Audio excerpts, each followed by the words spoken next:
everybody. Welcome to our Youth Climate Activist panel. We're so excited to have you here to hear from these amazing young activists in the climate movement. We are so excited to uplift their voices and hear about the incredible work they're doing and hopefully inspire some of you all to also get involved.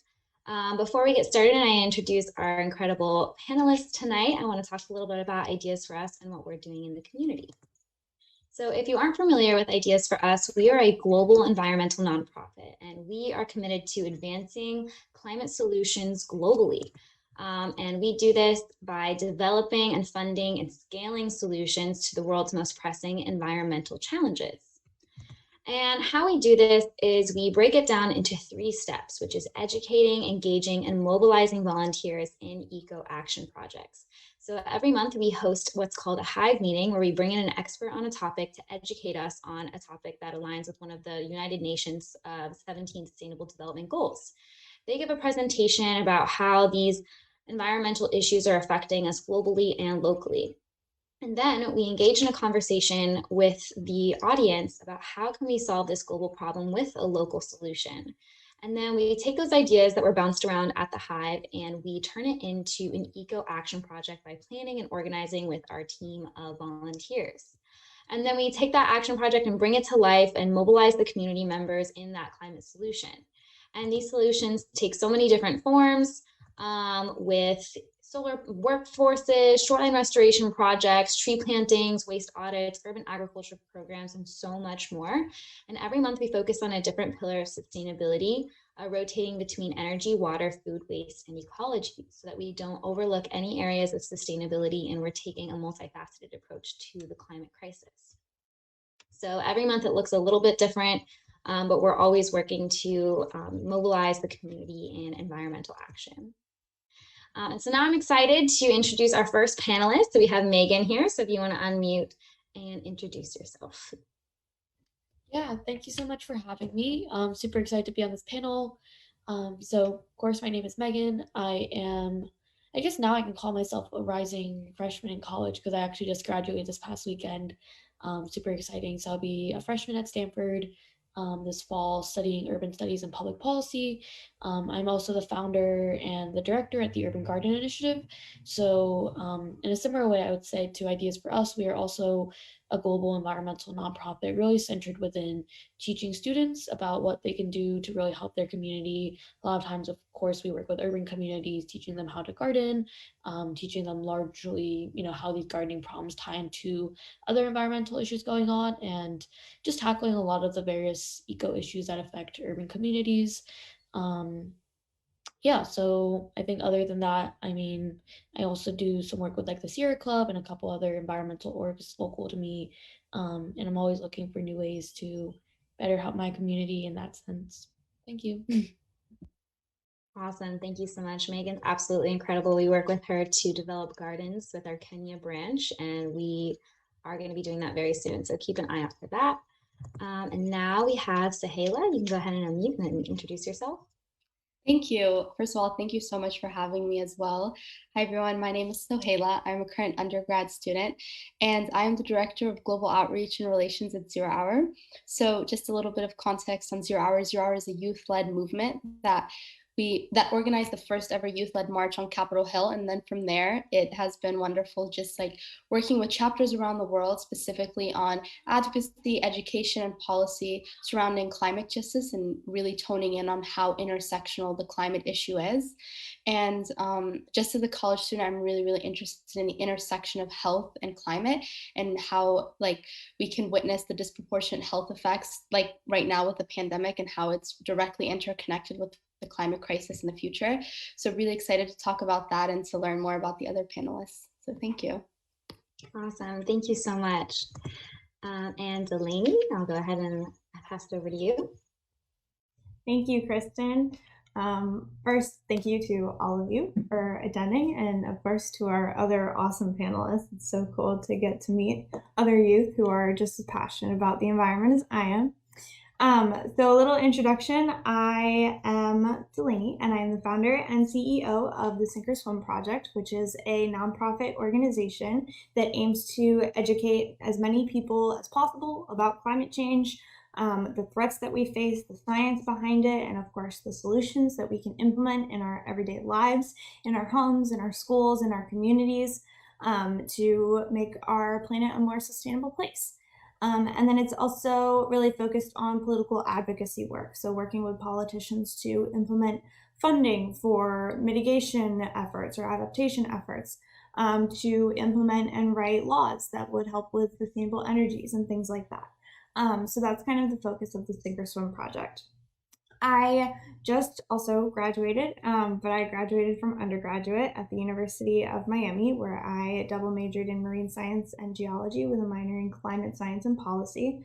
And starting in the fall, I will be staying at the University of Miami, where I will be pursuing a PhD and law degree over the next 6 years in ecosystem science and policy, kind of looking at the intersection of how science and how we communicate it relates to policy and how we can tie all these things together to help implement the solutions that our planet needs.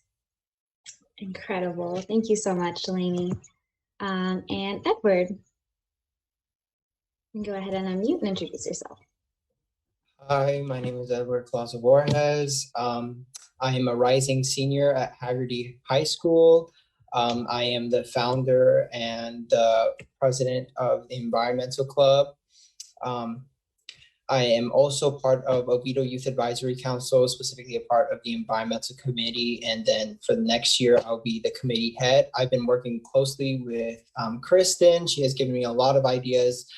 For example, doing upcycling workshops, beach cleanups, lake cleanups, going to organic gardens. This year, I did a lot of what I just said. I've been working with a lot of students and planning a lot of events. I just try to add ideas for us that says, and it says like, I think what it says, think globally, act locally. I'm trying to do a lot of those things because there's not a lot of things that we as high schoolers can do, but we can like set up events like these that can help the environment. I want in the future, I want to pursue a career in environmental science and hopefully become an environmental engineer to create inventions to help the environment. Incredible. Thank you so much, Edward. And thank you all of you for being here tonight. I think it's really important to make this space to hear from, the younger generation about, what concerns you about climate change, what kind of changes do you want to see in not only individuals, in policymakers, in our communities. And so the purpose of this panel, since I didn't say it before, is really to create that conversation and, have it publicly, and also to encourage you all to have it in your homes and also with your lawmakers. And so we have a series of questions that we're going to ask each panelist to kind of start this conversation and hopefully keep it going. But if you have any questions, feel free to put them in the comments to our viewers. If they have a question for a panelist specifically or for all of them, we can go through and ask. But I really want to encourage you all to make this interactive.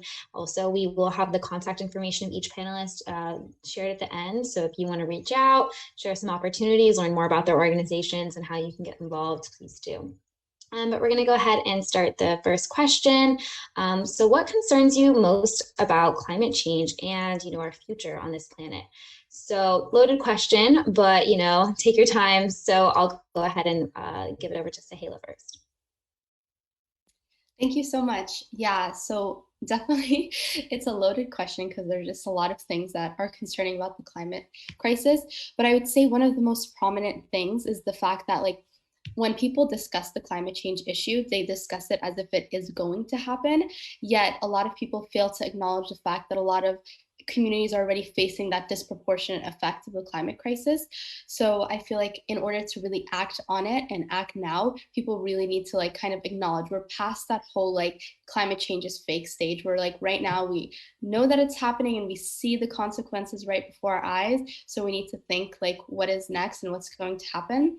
And also a big thing that I always think about is just global unity. And we really saw it with like the pandemic. It's like, unless the whole entire world is affected by something, no one's really gonna like, you know, unionize and like really talk about what we can do to move forward. And we need to have those conversations starting now in order to really, you know, reach this goal of a sustainable and just future. Absolutely. Great answer. Very well said. Delaney, you can go ahead and unmute. Thanks. So there's a lot of things that concern me about climate change, but I'd say something that concerns me the most is the lack of, or the inaction in general when it comes to climate change, especially from some of our top political leaders. Here in the state of Florida, we're all seeing the impacts of climate change. In South Florida, where I'm from, Miami, we see flooding all the time. It's a common thing now, and I've seen it get worse just in a short 21 years. It didn't flood when I was younger. It started to flood just a few years ago, more and more, and now it's crazy. And we know because of science that it's only going to get worse. And the only action that we've seen taken, mitigation and adaptation efforts, have been from local nonprofit organizations, people in general, and the occasional mayor or committee at the grassroots level. At the state level, there's been no political action. There's been no political will to even really talk about climate change outside of the Everglades and fixing the flow from Okeechobee, which, yes, is completely important, but it's also not addressing the core issue that is causing our climate change crisis, and that is our fossil fuel emissions. So I would say that what concerns me the most is the fact that we haven't yet completely addressed that on a statewide level, even totally on a nationwide level, even though we're kind of trending in that direction now, thankfully. But unless and until we start to cut back our carbon emissions, we're not going to be able to solve climate change. We'll only be able to mitigate and adapt to it and move out of South Florida as the flooding continues to get worse and as the heat waves increase and as hurricanes start to increase in number and size. So I think that we really need to start to demand that our political leaders at the top positions, state level, governor level, and of course continue to put pressure at the federal level, need to step it up and really take action on fossil fuel emissions. Yes, absolutely. Thank you so much, Delaney. Edward? I agree with what they both just said. In my notes, I basically just stated just the overall disregard by the public, by the state, by the country. I have lived abroad, so I've seen other perspectives when it comes to the climate change crisis. I've talked to a lot of climate leaders and where I lived in Germany.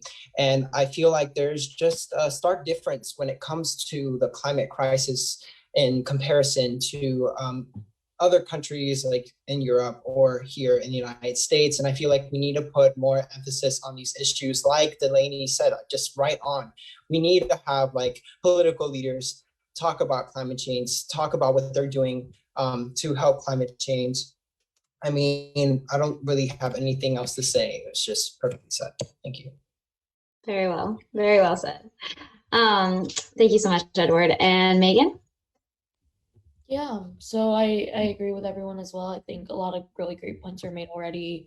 I guess I'll specifically touch on what I really like Delaney saying as well, that currently I think what alarms me most is just the fact that the solutions that are being implemented, although, you know, all of us are in the nonprofit space and we're doing all this work, it really is that large scale impact that like these, you know, micro organizations you know, we can't do unless like, you know, these larger corporations or these larger companies and all these fossil fuel companies are really going to change their ways. So it's these problems happening, you know, we hear these statistics of like 20 years, 50 years until we're completely depleted out of a lot of resources and the solutions that are being implemented not kind of equating. And therefore, you know, we are going to be the people living through all these kind of changes. And right now, maybe we're not seeing just the extent of it all, but, you know, every single year, I think we're seeing more and more so what's happening. Even this year, you know, these like really irregular climate patterns, the California wildfires and a lot of these things happening, these are just going to continue to grow over time. So a lot of these things happening already, a lot of people becoming climate migrants and things like that, and just solutions not being to the scale that they really need to at the current time. Absolutely. Thank you. And it's a lot of people think it's sad, but it's also really amazing that the youth has stepped up. People always say like, oh, it's the young people, they should be enjoying their life. It's sad that they had to step up, but it's also really amazing. I think that it's bred a generation of like powerful, powerful people. And we have some great examples on this panel right now, where someone who should be enjoying their youth has seen an issue and has done something about it from the grassroots level. And so it's truly, truly inspiring. So that leads me into my next question. Why do you choose to organize others and your groups?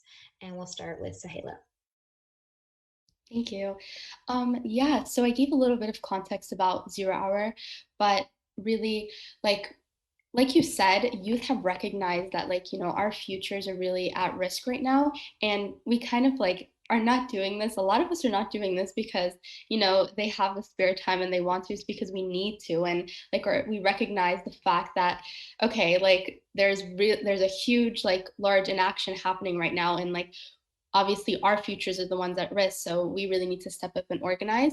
And in my role specifically, I really, really enjoy, and I think it really addresses this question because I work with a lot of chapters around the world, and primarily understanding where each of these chapters are at. For example, I work with Zero Hour Philippines versus Zero Hour New York, and I recognize the really, really strong differences. For example, other countries are still in that beginning phase of just purely educating their countries about the issue, versus people in America, we have this privilege to protest or to really lobby for policies and action to actually happen within our government structure and our systematic change.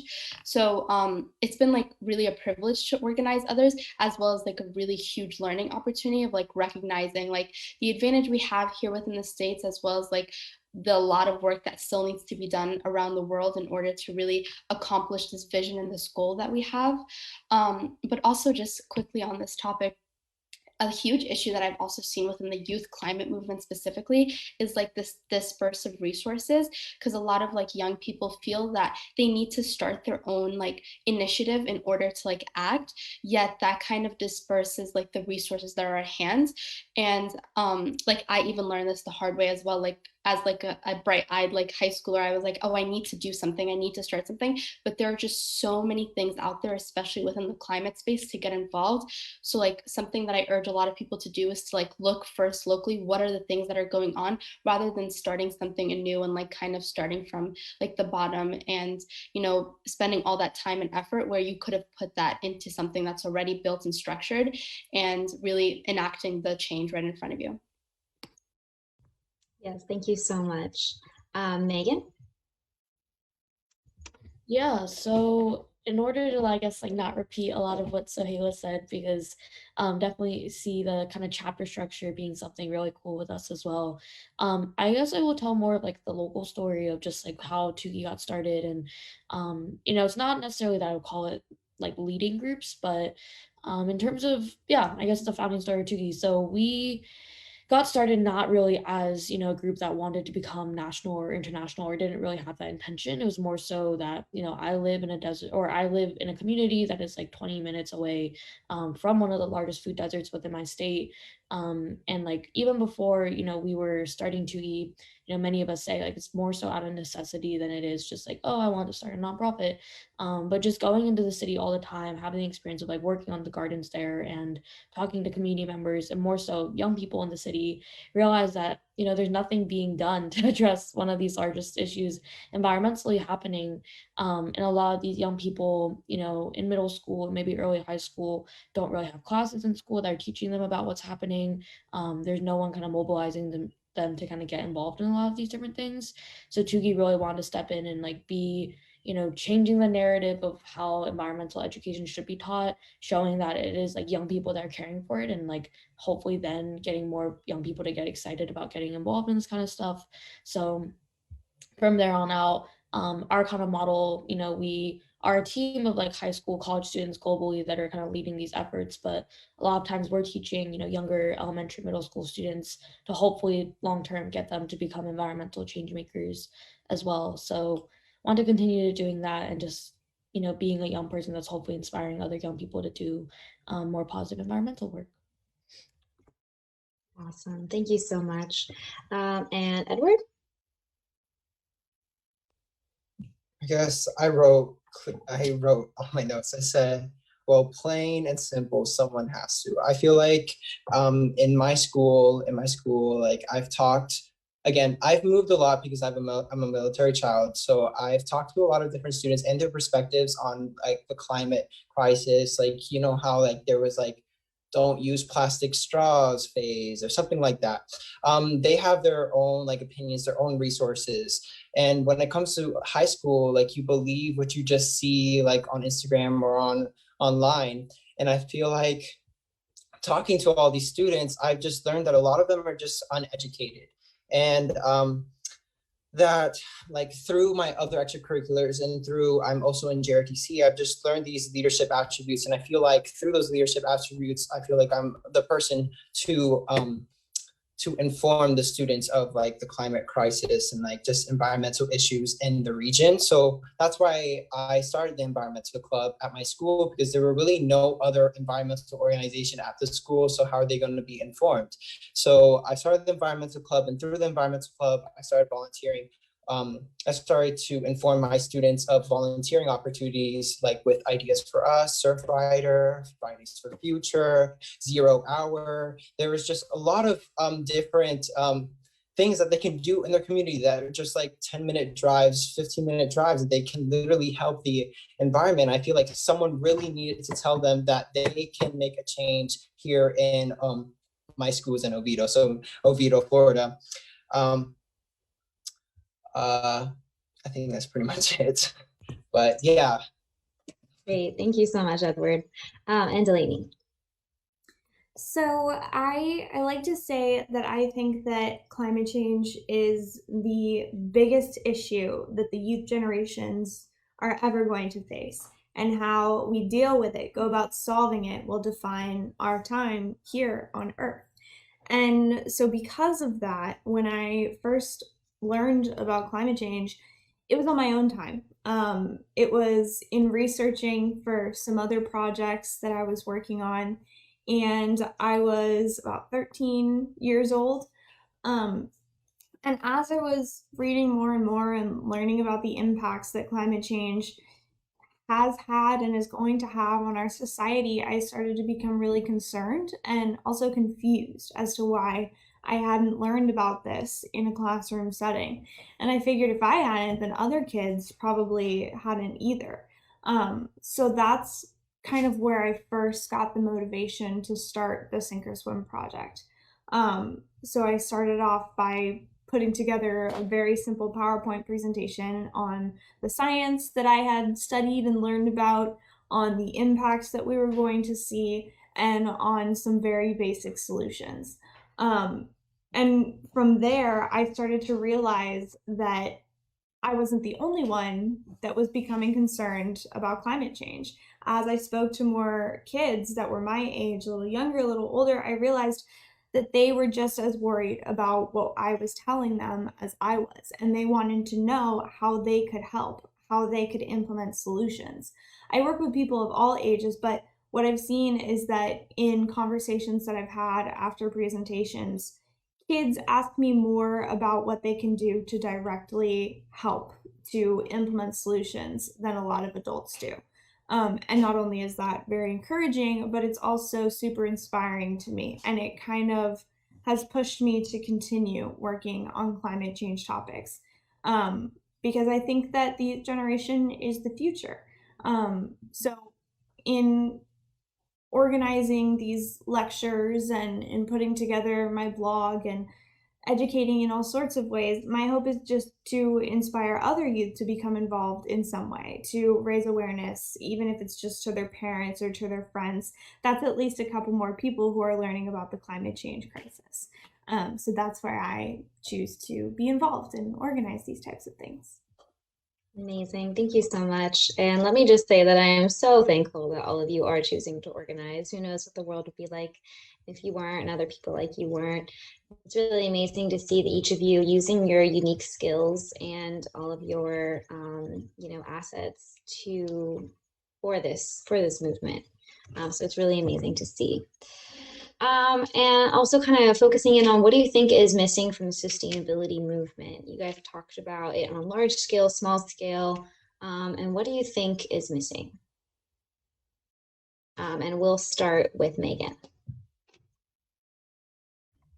Oh, this is a tricky one. I'm interested to hear what all of you were going to say about this as well. But personally, I mean, I think I'm kind of on the fence about this one a little bit. I think back to like what Sohayla said for the last question, I feel like there are a lot of voices within the climate movement. I think we are seeing more and more so a lot more people kind of join in as well. But I think definitely, we all know that a lot of the climate issues are disproportionately, affecting minority communities. I do a lot of work within urban communities and kind of the different spaces there.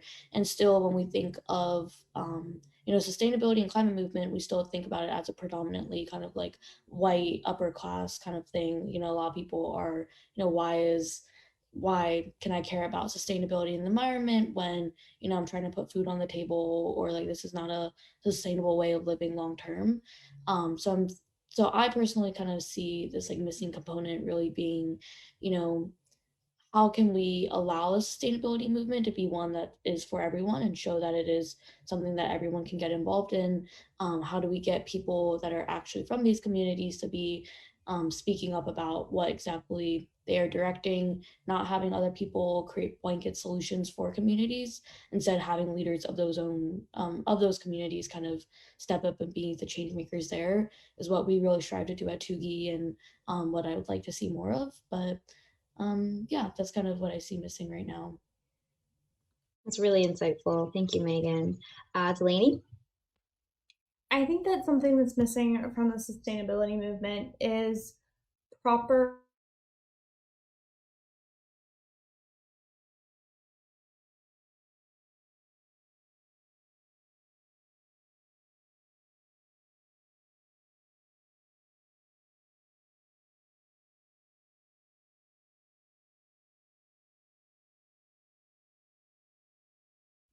I think that she is frozen. Delaney, if you can hear me, you have froze. So maybe we'll go ahead and let Edward go, and then we'll go back to Delaney. So yeah, Edward, you can go ahead and go. Okay. Basically, I feel like the narrative that while they are good ways to help like the environment, like recycling and other techniques, I feel like there's a lot of small things that we can do that people disregard. For example, eating organically, composting, volunteering to clean a lake, volunteering to clean a beach. It's just a lot of people like focus on like the big things that people can do by changing completely to sustainable energy resources like solar panels and wind energy. But like there's a lot of things that we as students can do like right now that can help. Like there's a lot of things, like for example, again, this is another example, like we can go thrift shopping instead of getting that Hollister t-shirt that I'm wearing right now. Like instead of wearing Nike shoes, you can go thrift shopping again. You can buy sustainable brands. There's just this narrative that there's just only a few things that we can do. Recycling. I just hear whenever I actually did a poll at my school for this about what they think is something that we should do to help the climate crisis. And 90% of them said recycling. And I mean, it is a good way to help the environment, but there are so many other things that Ideas for Us clearly shows that we can do. I just feel like there's just so many things that is going on in the environment. I made this list like as an activity for one of my, for Oviedo Youth Advisory Council, we did like an activity where we list all the issues that are going on, and it was just endless, endless, endless, endless. So that means that we can do a lot of things in our community to help the environment. So we just need to, as youth leaders, we just need to think about that. Like, we can help in some sort of way, not just like recycling, for example. Absolutely. Thank you so much, Edward. That is super important. You know, don't stop recycling, but it's the third R for a reason. That's what I always say. Delaney, welcome back. You can go ahead and resume. I think you got cut off pretty early, so you can just start over if you don't mind. Thank you. Yeah, sorry about that. Technical difficulties. So I think what's missing from the sustainability movement is an adequate education on how beneficial renewable energies really are to not only our environment, but also to our society, to us as people, to our pocketbooks. So there's a lot of misinformation about how renewable energy works, the cost of renewable energy, and it's really disheartening because it really is such a great tool that we need to be taking advantage of. And I'm speaking as someone who grew up in a completely solar powered home, so I understand the benefits of specifically solar power. So for example, we live in the Sunshine State of Florida. We're ranked like #3 for potential in solar energy, but something ridiculous like 17th in the United States for actual amount of installments, which should definitely be higher. And scientists predict that 50% of Florida's energy needs could come from the sun by 2045 if we were to just take that goal seriously. And that's super achievable if we were to just, get down and dirty with solar. What's also really cool about solar is that once you're connected to it, the system pays for itself within 20 years. So by being connected both to the grid and to solar power, any extra money that or any extra energy that you generate, you get to sell back to the power company. And so you actually earn a little bit of revenue for that, and that will replace the amount of money that you paid for the solar system within 20 years. So it's essentially free energy from the sun. Plus, your energy bill for solar is way lower than your energy bill is with current grid electricity. Our power bill in our solar home is about $5 to $7 a month, depending on the month. So that's definitely an incentive to install it as well. There's a lot of incentives, including the fact that transitioning into renewable energies will also create a lot of jobs. You need people just with solar panels to create and build the solar panels, all the specific parts. You need people to install them. You need people to maintain them. There's a battery system, so same thing. You need people to create those, install those, maintain those. So those are all sorts of jobs that can be created rather than fossil fuel related jobs. So I think that we really need to do a better job of educating people about the benefits that renewable energy pose for our society. Awesome. Thank you so much. It's an interesting statistic. We're third in potential and 17th in actual progress. Yikes. I definitely didn't know that. I need to be educated on it as well. Sohayla, you can go ahead and unmute. Yeah, thank you. Yeah, that was so interesting. Thank you so much, Delaney. So I guess the big thing that I think is personally missing is just like a lot of people's perspectives. A lot of like internal like adult advisors or just people that are involved within like our climate space at 0 Hour have been primarily lobbyists or sometimes lawyers. I barely see any like doctors. I barely see any like just anyone in other workspaces. And when I entered Stanford, I was so like conflicted. I was like, I really am passionate about the climate, but I'm also really passionate about health, but I don't like know if I can intersect the two because I hadn't seen any like adult mentors or people within the climate space that are of those backgrounds. And then upon like entering and like kind of finding that group in space, I now like primarily just work in climate and health and at that intersection where we're able to identify how like why these communities are disproportionately affected. Their healths are actually, like, they're facing like higher rates of asthma and hospitalization due to the air pollution within their communities, for example, in Stockton. And like, I was literally like dumbfounded. I was like, well, where are the doctors in the climate movement? Where are people that like work in health? Where are like how Megan was talking about like the urban buildings and like the gardens and things, like at Stanford I was kind of connected with people that work in like architecture, sustainability and design. Like everyone really can play a role in the sustainability movement. You don't really just need to be an environmentalist or someone that has just like a passion for the climate. Literally anyone's background is really valued. And as we transition to hopefully this like sustainable vision of a future, we really need everyone, like no matter like what your background is, to really like play a role, because your expertise are very well needed.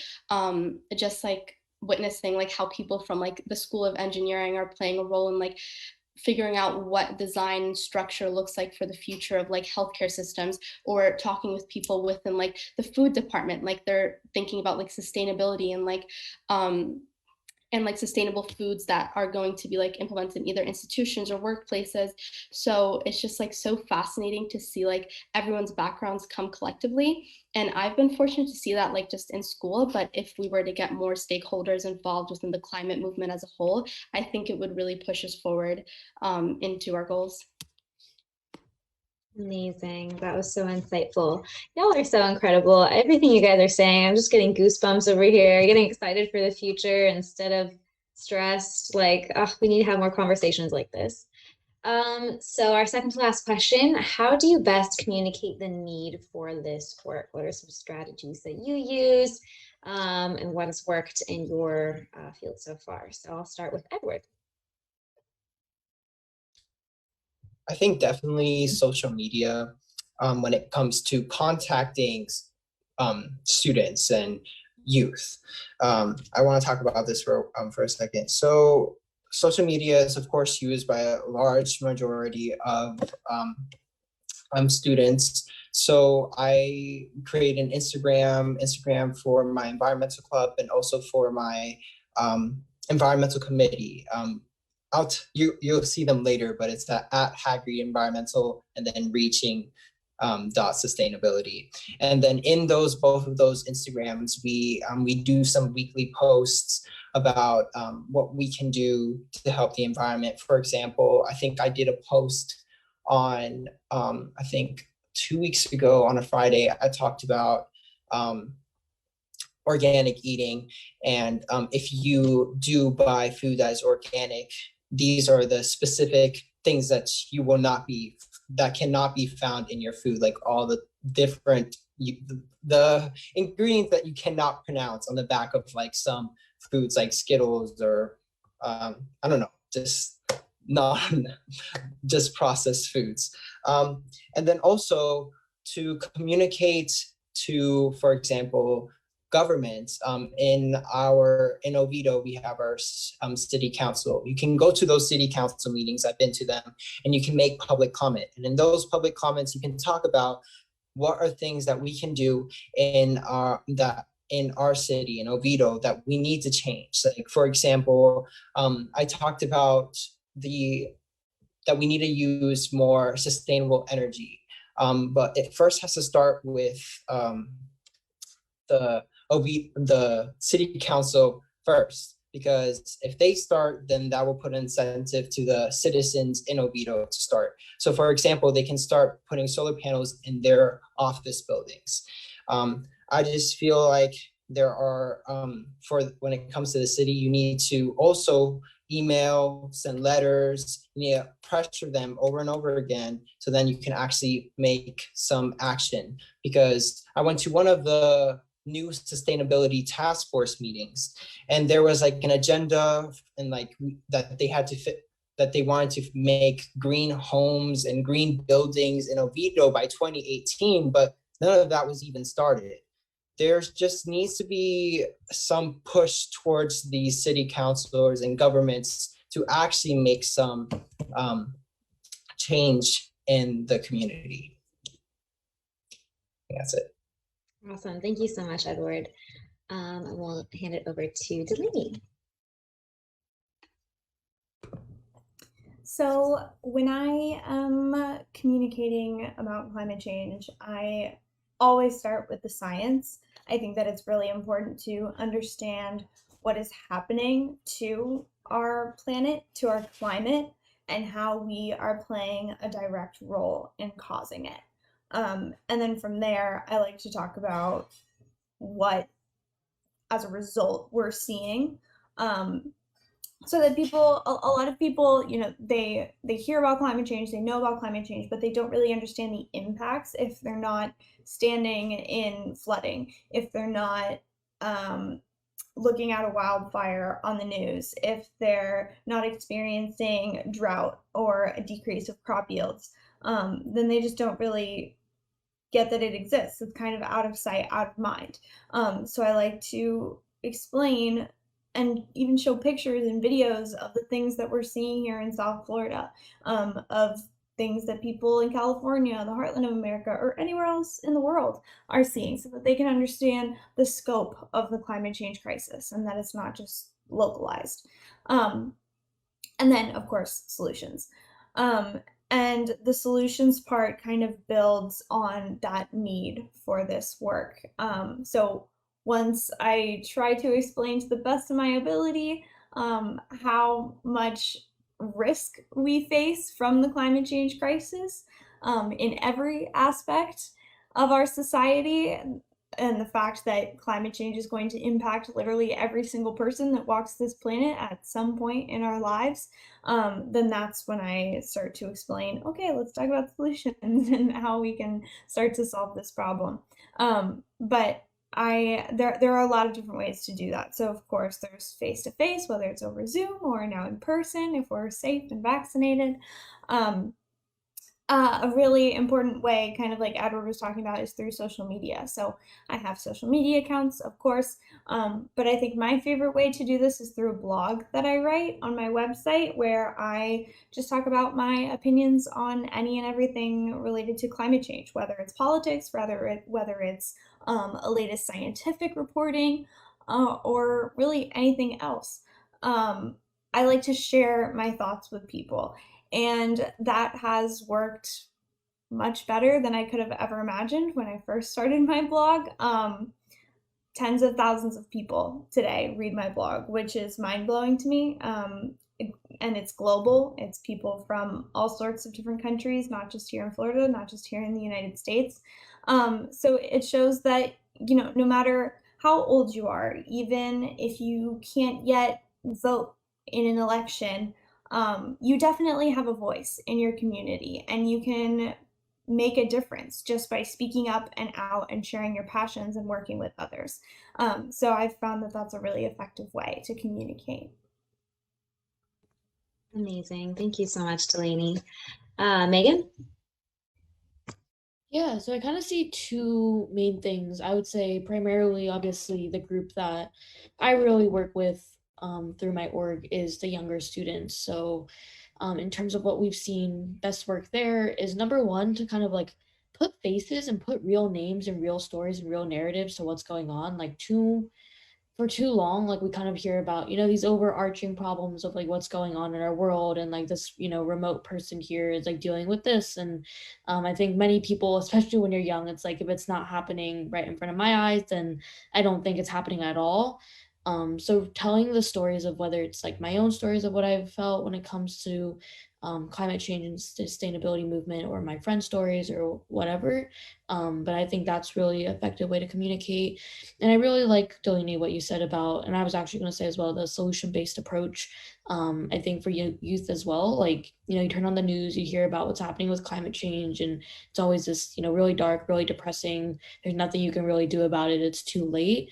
But really, again, changing that narrative, talking about the positives, and on a small scale, what we can do as kind of a personal effort to kind of help mitigate a lot of the things that are happening. So what sustainability practices we can implement into our lives, what are little swaps that we can make, whether it's it's the recycling, or it's the starting a garden in your backyard, or it's creating a little zero waste kit, or whatever it is. But giving tangible approaches for young people to say that, this is a really easy, cost-effective way, even if you feel like you don't have a voice in this because you're young and your parents feel like they're controlling everything, that you still can make change and you can try to influence your family and do a lot of these little things that will hopefully lead to larger scale solutions down the line. Awesome. Thank you so much, Megan. And Sohayla. Yeah, I just want to echo what everyone else said, like just such amazing ideas that really resonate with me and have really like shown, like have really proven to be successful within like climate organizing, especially social media has been such a huge agent of change for Zero Hour and other climate movements, like just reaching so many young people around the world. And I know like a lot of people say like social media, like performative activism is becoming like more of a topic nowadays. But honestly, if done right, you can really reach a lot of young people around the world.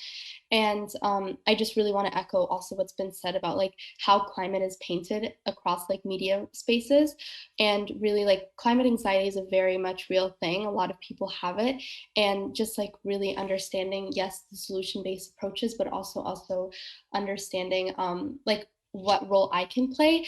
I talk to a lot of young people and it's always like, oh, I didn't know like that I could reach out. I don't really know what I want to do something. I just don't know what to do. So like, you know, starting local is very important. And like really education is just another like really important method of communication.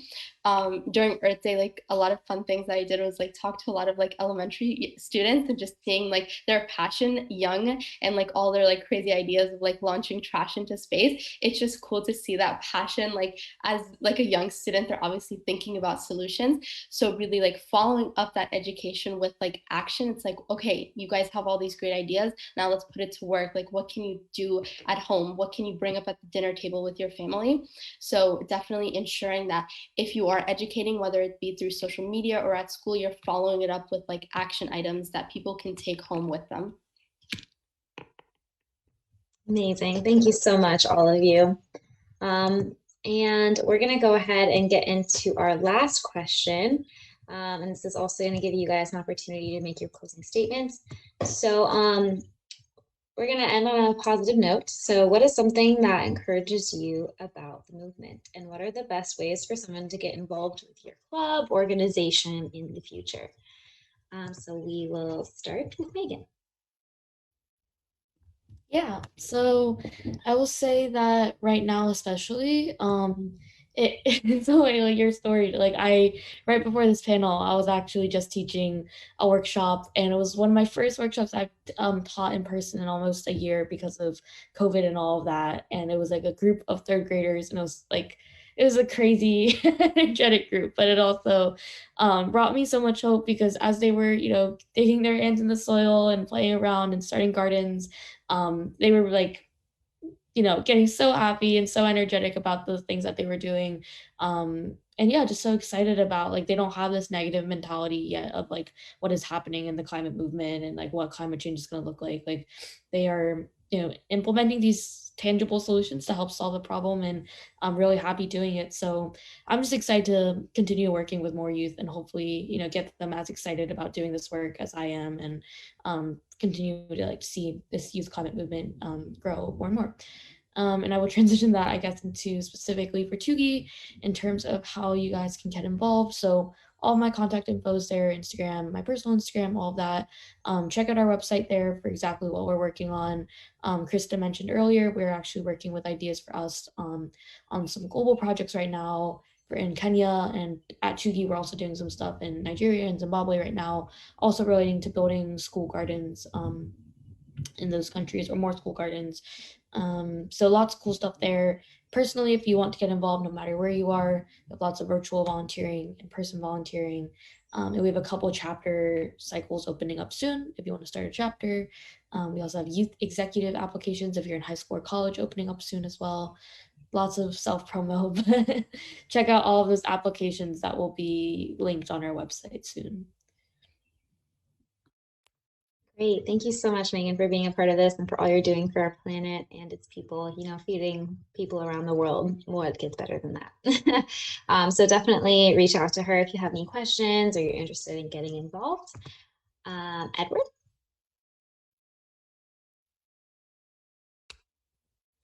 Okay, so you can just contact, you can feel free to email me. These are the two Instagrams that the first one, Haggerty Environmental, that's from my environmental club, and then at Reaching Sustainability is the Oviedo Youth Advisory Council, specifically the environmental committee.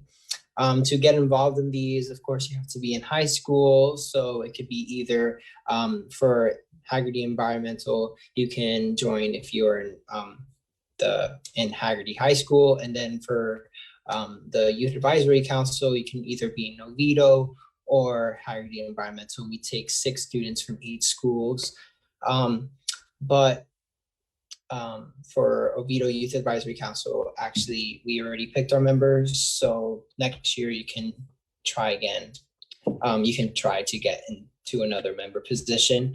But to get involved, we do have a lot of events, and most of them are all public. So we usually just post it on Instagram, and then you can just, if you are in the area, you can just go to the event.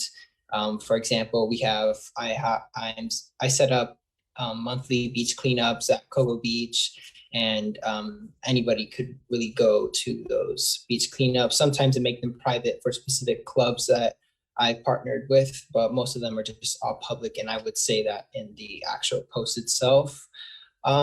All I want to say is that I'm just astonished, especially I just heard Megan's story. I'm pretty sure Delaney and Sohayla, like, you guys, oh my gosh, like, you guys are just so amazing, honestly. Also congrats, Begging, on getting to Stanford. Like, go off, good job. I just hearing you just say like what you're doing for the environment, setting up or gardens in Kenya and Nigeria, like that just is so amazing. And I just love that so much. Like the environment is like very personal to me because my family in Puerto Rico has like especially been very affected because of hurricane season, specifically 2017 Hurricane Maria is one of the worst hurricanes in Puerto Rico's history. And I feel like my mission, like in my life, like I want to help the environment so that does not happen again, and that my home doesn't get destroyed by natural disasters. It's just, all I want to say is that for like the next few years after high school and college, I'm going to be focusing on, the environment and stuff. But yeah. Awesome. Thank you so much, Edward. I love your energy. If more people had energy like you and invested it in the environment, we would have solved climate change, world hunger, and everything else a long time ago. So keep it up. Sohayla? Yeah, I just want to echo that, like Edward, just like your energy, and like this whole panel is like one of like just the most rewarding parts of like being involved within climate organizing. And just to like go back to the question, definitely that is what I was going to say. It's just being surrounded by like-minded people and people that like really, really care about the work that they're doing. Because like I said, a lot of us are like volunteering our time and effort into doing this. So it just means that we want to be here. And I really have found some of my best friends like within climate organizing, people that like I look forward to jumping on Zoom calls with, or just like talking about what our next to do is, and excited to like meet up with them. So definitely that. So if you're thinking about getting involved, you might find like some of your closest friends and just like learning from a lot of different people, because it really, really is important to be surrounded by people that have similar and like-minded goals that you have. Yeah, and in terms of getting involved, 0 Hour is always looking for new chapters or just getting involved with the current chapter. And if you are still young, or like maybe chapters or logistics, we have like an ambassadorship program where you can get trained to like train your community and educate them about the intersectionality of the climate crisis. And one thing I always say is like always think locally. Just identify maybe like a climate issue within your community, or reach out and see if there are any grassroots organizations and really start there, because honestly the most fulfilling experiences I've had have been like within my community or advocating for community communities that I have lived in, just because I'm able to witness that firsthand effect of like my time and effort, and it's really rewarding in hindsight. But yeah, and thank you so much for having me on this panel. Edward and Delaney, I really hope to like work with you in the future, and Megan, so excited to have you and see you next year. So with that, thank you so much. Awesome. Thank you so much, Sohayla. You know, we need more really intelligent, powerful, and kind women like you in this movement. So, you know, you all are really an inspiration, and I'm so thankful that all of you really are doing this movement. And we'll finish off with the lady. Thanks. So, I mean, what more can I say? Just kind of gonna echo some comments that the youth generation in general really encourages me when it comes to the climate change crisis. This panel is a perfect example of that. You see multiple different ages here, all working for the same cause and the same ultimate goal of saving our planet. And we see it globally, whether it's climate strikes or youth working on their own initiatives. Hundreds of millions of kids all over the world are using their voice, are demanding for climate action because we're fed up, and it's time for us to get involved because the adults today and our political leaders today won't take the initiative. So we have to, we've been forced to. And I'm really looking forward to the day when those youth who are pissed and fed up ultimately replace the politicians who refuse to do anything about climate change. That will be a glorious day indeed. So to get in contact with me, this is my email, delaney@miamicrise.com. This is also my phone number, so you can call me or text me. You can visit our website, miamicrise.com, or check us out on social media. Instagram and Twitter is Miami Sea Rise, and Facebook, we're the Sink or Swim Project.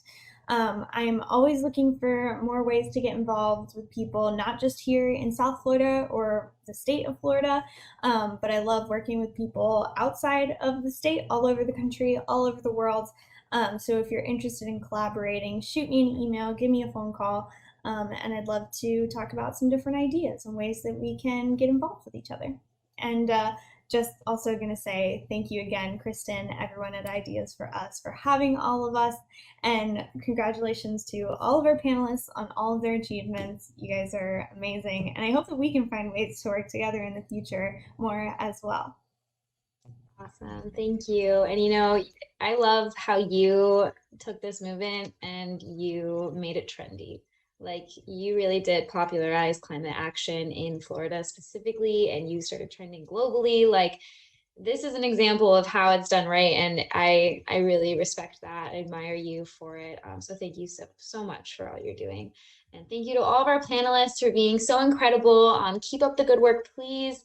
Everybody watching, please reach out to these panelists, tell them what a great job they're doing, put it in the comments, follow them so that you can keep up with what they're doing and support them in any way that you can. But thank you all so much for being here, and I'll see you next time.